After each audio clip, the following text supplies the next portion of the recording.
Hi, welcome to Wrinkles Society of Hope. Wrinkles is a platform built for women to share their stories of emotional wrinkles they had to press through in order to become the woman that they are today. Wrinkles stands for Women Rejoicing and Nourished, Courageous with a K, life encouraging stories. Women who care enough to share. And today I have a special person coming today. She's one of my fraternity sisters. I and her are part of a membership of Sigma Alpha Iota. It's a music fraternity for women, and she is going to share her story with you today. I thank you so much for coming and seeing her story, and if you enjoy her story, give her a thumbs up and hit subscribe and share. And I would love for you to come and share your story with the Wrinkles family. So let me know so we can have this interview. You all have a good day, and I can't wait to see you soon.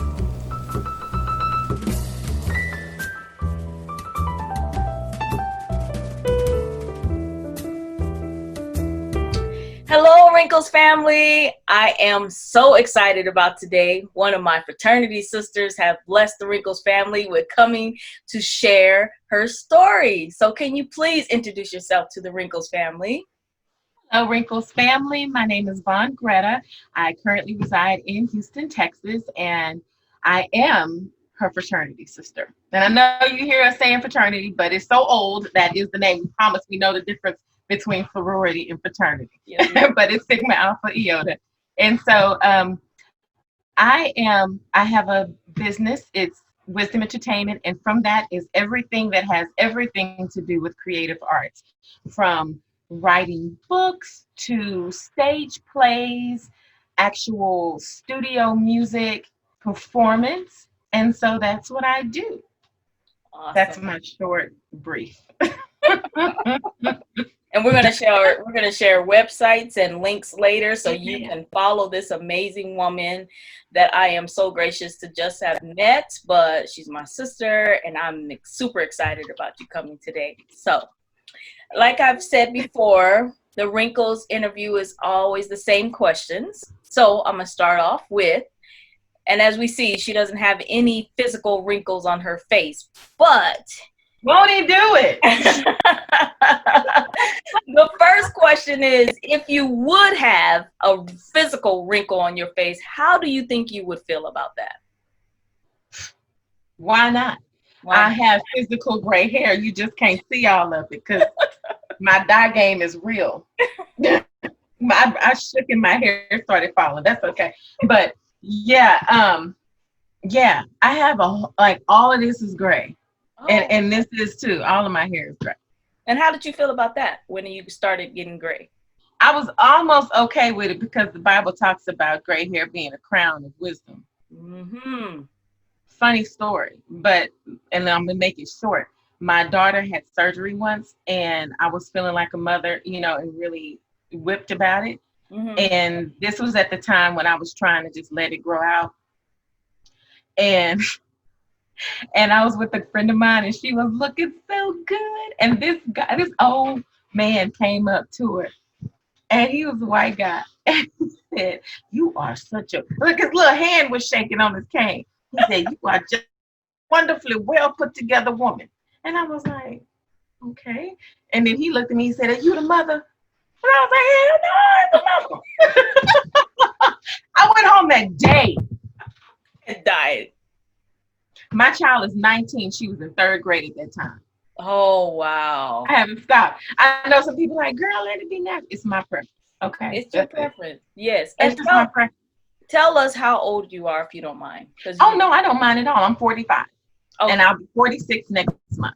And looking very young, by the way. So that's why I had to ask, because I could not guess your age at all. And I knew only reason I know you're older than me because she's my older fraternity sister. That's the only reason. Other than that, I couldn't guess your age. Thank you. No, I don't mind at all, because if we stop getting older, we stop getting older. So I've never been one to be squeamish about telling someone my birthday. Be proud about it, right? Yeah. So why would you show your gray hair? Because I don't want to. Me either. Look, it's getting dyed soon. So yes. So as life and we get older, we get wrinkles, we get gray hair, we go through emotional wrinkles in our lives that has made us the women that we are today. Can you tell us a story of an emotional wrinkle that you had to press through in order to be who you are? The Like amazing which woman. one, right? Well, since we are going to talk about something that's happening currently with me, then I'll go ahead and talk about the emotional wrinkle of the disappointment of divorce. Mm, You know, I'm not one to celebrate it, and I know that there are people who do these divorce parties. mm-hmm, That's not my thing, mm, not, and I'm not disparaging anyone. I just don't find anything celebratory about that, yeah. personally speaking. And it was difficult, and it led me to write the book that we'll talk about later. It was very hard because I did everything I possibly could for not one but two men, because I actually twice divorced. Mm, One unfortunately succumbed to a terrible drug addiction, which led to crime, and he was a little violent with me once, and the next day I left, and I haven't gone back. mm, And he hasn't been a father to the two older children. So it's been terrible and hard, especially for them. yeah. You know, like really hard. Girl doesn't have a father to have his strong arms around her to make her feel safe. Son doesn't have a father to teach him the ways of a man, and Mm-hmm, just have that comfort. yeah. And then then after that, that's when I started growing my relationship with God, and I decided that I would be celibate. I'm so nervous because my mother and my daughter can hear me, and I'm really about to talk about the business.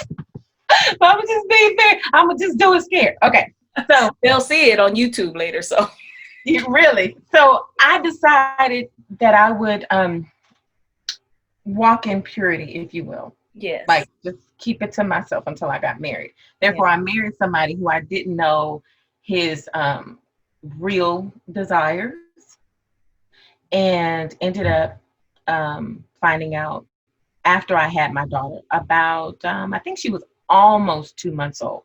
Mhm. So my C-section stitches weren't already healed, Oh, okay. and I found out that that man was gay, Oh, wow.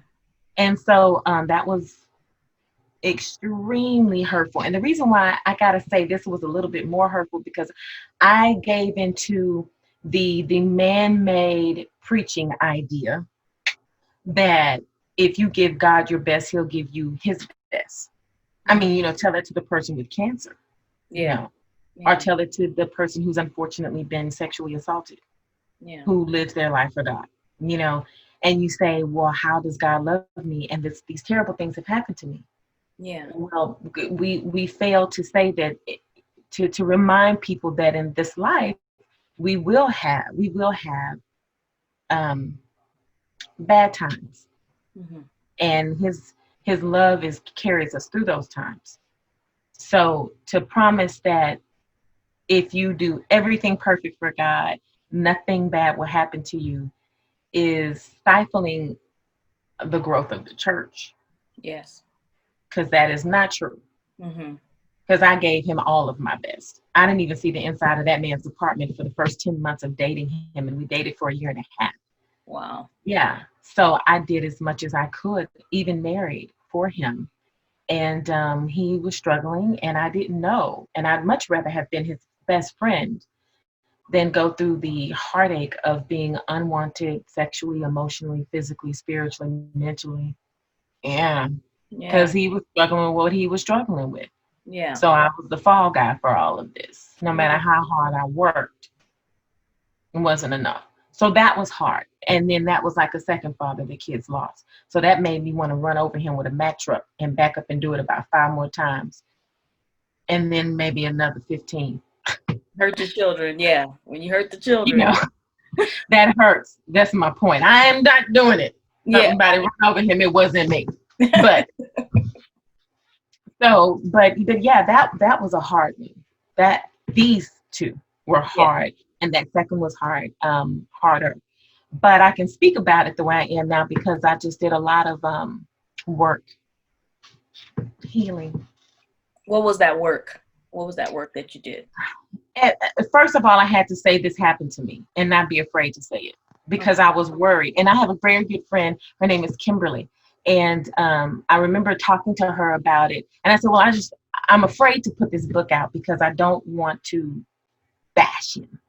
And she said, "What do you mean bash him?" I said, well, I don't want to just put his business out there. She said, well, in other words, you want to protect him. I said, yeah, he's my child's father, blah, blah, blah. And she said, well, let me ask you a question. Shoot, go ahead. She said, did he protect you?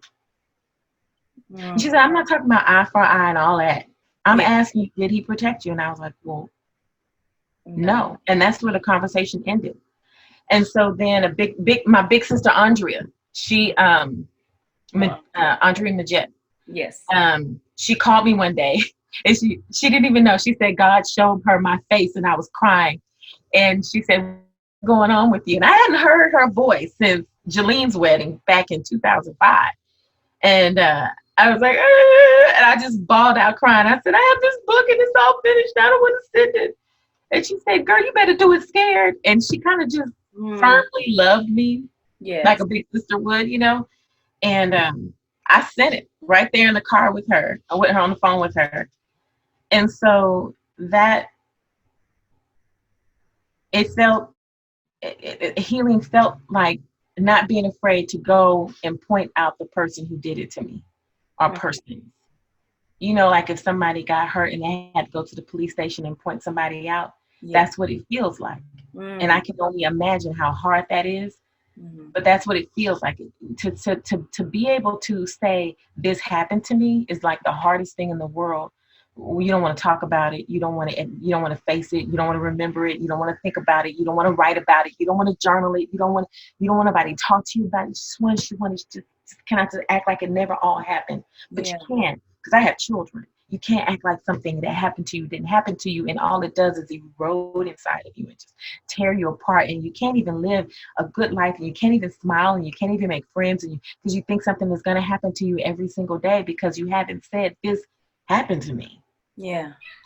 And healing started with that. And then, I started doing the work, and I started asking God, why you let this happen to me? And I started understanding and growing in my spiritual maturity. And that's how we started this conversation, is understanding that he never said that to me. Yeah. Nowhere in his word did God ever say to me, if you do everything perfect, nothing is going to happen to you. Yeah. So when I understood that, then I was able to really start processing it. And quickly saying what really put me over, I know this is like all fairy tale, but this is true. So one day I drove through a rainbow. I know. I swear it happened. I swear. I've never heard anybody driving through a rainbow. I love rainbows, and I would have them all over me, but they mean something else now, and I don't want to have to explain or deal with that. Power to the people on that situation. You do what you got to do. But for me, that's not my flow, so I don't want to have to, I want to make it. Yeah. So personally. So anyway, I was driving home and this funky cloud was in the sky, and it was like no other clouds, and it was just kind of crazy looking, and I was a straight 30-minute shot home. If you know anything about Houston, I-45 is long, right? From the middle of Houston out and traffic was going rather slow. By the time I got closer, I could see a little rainbow peeking out. And once I got much closer, I was looking ahead of me and I was looking at the car in front of me, and I was like, because by now there's a full rainbow in the sky. And I'm just like, and it was just so big and pretty. And I know it's a trip, but it was beautiful. By now it started this little bitty rainbow, and the whole sky was full of it. I'm looking at people like, y'all don't see this thing, you know, rainbow, you just driving home. And the car in front of me, it just looked like it was spitting up rainbow water because it was a little misty, just a little. It wasn't really raining, it was a little misty. Mm-hmm. And then I went through it, and like my whole car just got enveloped with ruby and orange and this just really sparkly goldy kind of yellow. It was the most vivid yellow I've ever seen in the world and emerald, and it was just all over. And I took a picture of the rainbow under the car's wheels in front of me. By the time it hit me, I dropped my phone, and Oh no. I was kind of screaming and clapping and crying all at the same Oh, time. And it was just so magical, and I couldn't believe that was happening. Look, there's no way this, I must be insane. There's no way this is possible. yeah. And so right after, soon after, I was getting ready to exit, and right at my exit, the rainbow was gone, completely out of the sky. And I mean, this is maybe 3 minutes after I drove through it. And I was just still really feeling the real touch of God. It was amazing. And I heard this little sweet voice, like he is, gentleman and everything, say, you know, a person hurt you, not my church, not me. Persons hurt, like my daughter. Something happened to my daughter, and not me, not my church. Mm. And it just made me go, that's true. And if he's going to give us free will, free choice, and all of that, then unfortunately, people can use that the wrong way. There's a scripture that talks about be of good courage, right? Mm-hmm. And I remember talking to my daughter about this maybe 10 years ago. And she said, I said, why does he say good courage? Because shouldn't courage be good? Yeah. Yeah. And she said, well, some courage is bad. Hmm. I don't even think she remembers saying that to me. And I was like, oh, okay. Wow. So I said that to say, some things are bad. Yeah. And that moment, when something's so impossible happening and so beautiful at the same time, that was the day. That was early this January. That sealed the deal. I haven't cried a tear since, unless I just feel it and I'm giving a testimony for the purpose of helping somebody. Yeah. And I haven't been afraid to start talking about the book either, because this has been in print for 2 years. Oh I wow. just didn't talk about it. Really? I just feel scared. You know. Well, I can't So wait till my book that's comes. my wrinkle thing. That's That's your my wrinkle. emotional. What do we say? Emotional wrinkle. How did we get over the heat? What did the healing look like? It Yeah. was hard. It's hard. And But I got through it.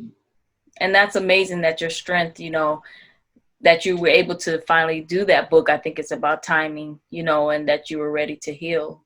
And I love that purpose of sometime our hurt is for other people. And that's why I'm so excited about your book, because it's going to help other people press through their wrinkles too. That's why I was so excited to have you. And one of the other questions then is, what would you tell your younger self today? If you had an opportunity to talk to your younger self, what would you tell her? Man.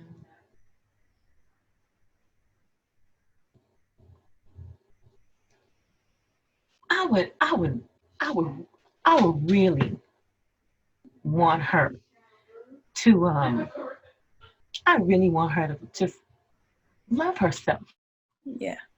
in spite of whatever happened to her and whatever was done. You got me teared up. Whatever was done to her. Yeah. I would say you're not the sum total of the pain that you feel, and you are not what somebody said you are, and you are not what he did to you. Yeah. You're not that. You're actually beautiful. Yeah. You're not ugly. You're not you do deserve love. And I really need you to be your best friend. You be your best friend. Don't look for it in somebody else. You be your best friend. Because until I met Jalene Robinson, Andrea Majette, and Indra Palara Jones, she gonna come through the internet and just till I met those men who set me down when I was 17 at one taste. It was another the La Burger joint next to the Catholic Church. If it wasn't for them, Oh, I know what you're talking they set me down and said, we want you to be our little sister, and you'll be our little sister for the rest of your life. That was the first time somebody said they would love me and they meant it, because they still do. They still do. They really do. And I really love them. And then that's not the only ones. I mean, we got Pam. I mean, girl, the list goes on. All my big sisters from L'Oreal, all of them are still my big sisters. All of them, all of them, all of them. But those three, those were the ones who grabbed a hold of me, and no matter what I did or didn't do, they stayed with me. So I needed to I would tell myself to love myself better than those women love me, because that's real love. Because they love. you know me. Yeah. That rose love for sure, right? That they know transformation. They know that. So yeah, I would really, and that's what I tell anybody. You gotta fall in love with yourself. I mean, you have to love yourself hard, selfishly. And I know that word selfish, people get hung up on that, but it doesn't have to be negative. You know, not at the expense of somebody. Yeah. But at the progression of your love for yourself. Love it. Knowing you and being able to choose you first, so you can have something left for somebody else. You know, I'm okay with telling my children, I have nothing for you tonight. It's me time. Don't ask me no questions. I'm not solving no more problems today. I agree. Especially if it requires me to do something. 6 o'clock, 6:30, that's the cutoff. And they know it. You know, self-care. So that I would really tell myself that. I would need her to know that. That's awesome. So now, the person that you are today, you got a shirt made that defines who you are right now today. What would that shirt say? You know, nah. I didn't do it, but that was these that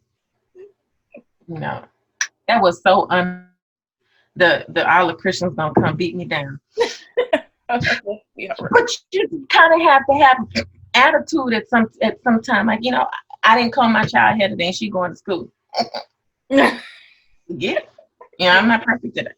Exactly. No, but okay, let me try to be serious. But I am being serious, I ain't gonna lie. But let me give a more mature response. Okay. What would my shirt say? My shirt would say, you too can achieve. Ooh. You go, girl. You know, yeah. That's what it would say. So let me tell you why. So, I mean, God has dropped some beautiful raindrops of growth in my life through people. I'm telling you. Trina, and she's the best friend of my sister-in-law. I met her when I was pregnant with my son. And this is when I knew that I knew I was not going to be married to his father long. And it was bad and it was terrible. And I mean, like, it was an awful time in my life. The only great thing was him and his sister, period. But it was terrible. And she drove up in this mint green Jag. And it wasn't the material thing that got me. It was the fact that this woman is a year or two older than me. And she rolling like this with these green windows, lightly tinted, and these tan leather seats. She was rocking it. This is 2001. And she freshly, I believe she has an accounting degree from TSU. I believe. And I know she has a degree from TSU. I'm just not exactly sure which one. But she was rocking it. Okay. And it must have been something on my face. All I know is she looked up at me somewhere and she said, you too can achieve, girl. Or sis, one of them. You too can. She probably said, sis, you too can achieve. That's what she said to me. And in my head, I was like, I'm about to go apply for welfare. I can't achieve this.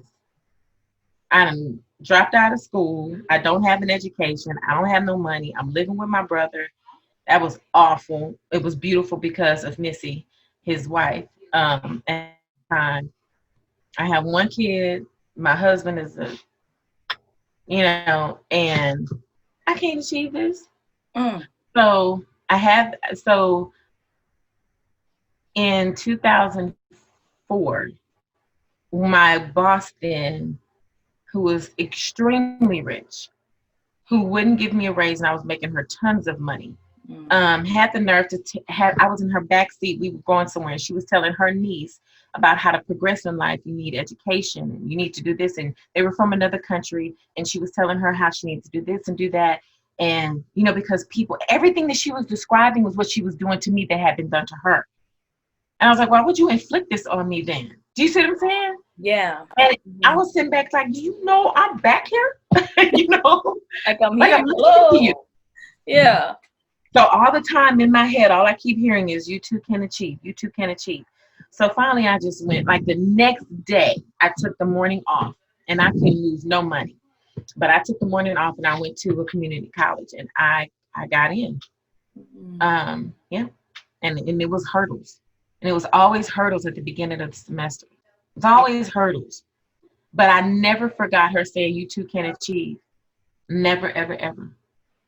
And so finally, after everything happened again, when I found out about my second husband, I think the next day, did the same thing. I got up and I said, I'm about to fill out this application. Because I got my associate in '07, but I was still trying to get my bachelor's. And I went and filed a application with TSU. And it just so happens that the next day was the cutoff for the applications. I didn't know it at the time. And so, of course, I got accepted. And then I finished my bachelor's in 2017 and went into my master's that fall. But the whole time, remembering you too can achieve. And I did. So, and I told her, we're friends today, Trina and I. And she knows that every time I say you too can achieve, she knows. I was like, let me tell you, we found each other on Facebook. Let me tell you what you did for me in my life. She's like, no way. Of course, she didn't remember it. Yeah. But it was profound to me. It was everything for me. Wow. That would be my shirt. And I would be on there with a giant smile. All teeth. All teeth. And you too can achieve, because you just achieved a new degree. You just posted today that you got your what? My master's in sacred music. You too. From a private school with a GPA of 3.9. What? I didn't know that part. Whoa, that's what I'm talking about. The degree was to be able to take care of my children. Yeah. The 3.9 was so I could look myself in the mirror and silence all those devils that told me how stupid I was, since I struggled in school so much. I never thought I was smart. I really just didn't. That's why I didn't do my schoolwork like I was supposed to. It just was too hard. It never made sense to me. Then every now and again, there was a teacher who could teach me, but that was very few and far in between. And those who actually taught me, like, cared, I made great grades in their class. And I had a slew of them in my senior year, and I was able to get out. It was one that was off the hook, but I was able, and that one I didn't do as well in, but I got lucky, but yeah, I didn't. And I know people can't even believe that now, but you don't know. My grades, you have to ask my mama. My grades were terrible. Wow. Terrible. But look at you now. I didn't think I was, but I know I am now. Yeah. Amazing. Congratulations. Congratulations. So thank you so much. Let's talk about, or you share some of the things that you are doing now, because I want people to know about you.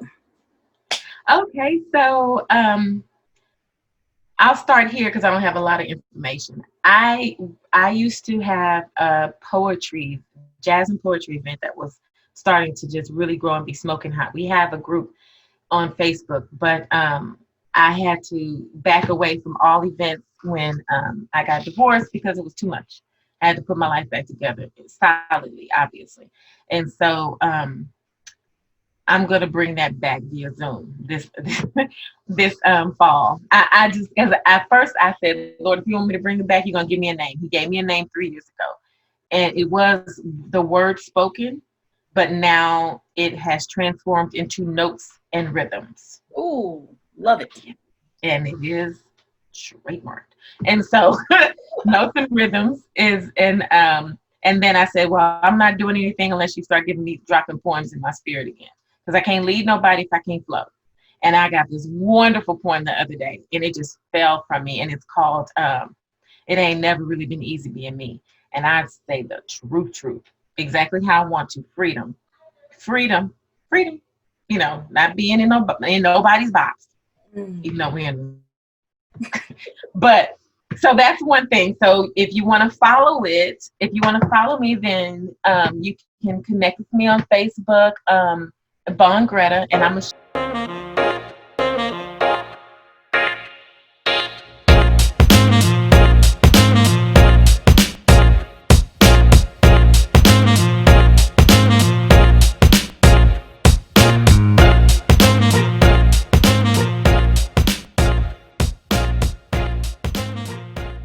so that's what we have going on. Oh, It's like saying that's what we have going on. show your book one more time. Bring it up. So you can get it. Still going. There we go. So here it is. That's the book. And let the website, correct? Yes. Yes. You go to vongretta.com.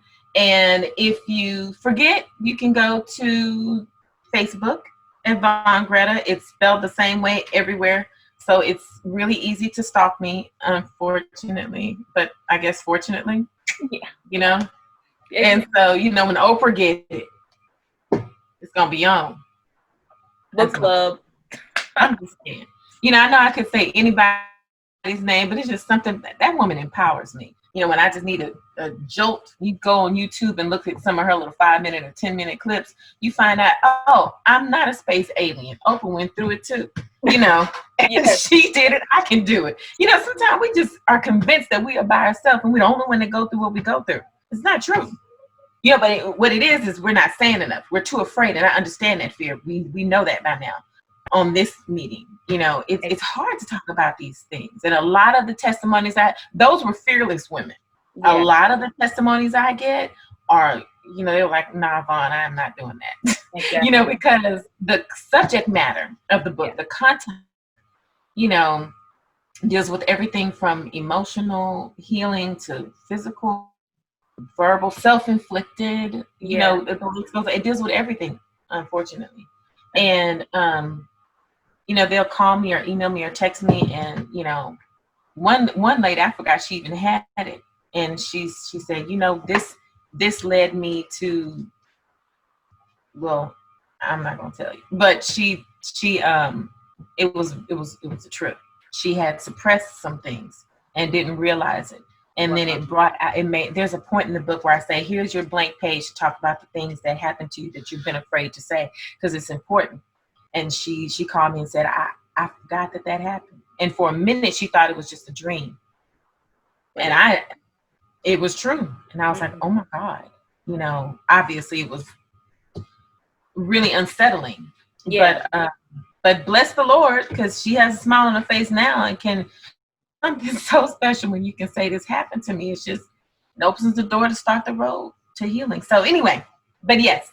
So September 6th is the book signing. I'm going to have a couple of fearless people who are going to be on and share a few minutes of their unfiltered testimony. So they're going to be like fearless to say, this part of the book made me think about this part of my life. And as a result, I was able to achieve this.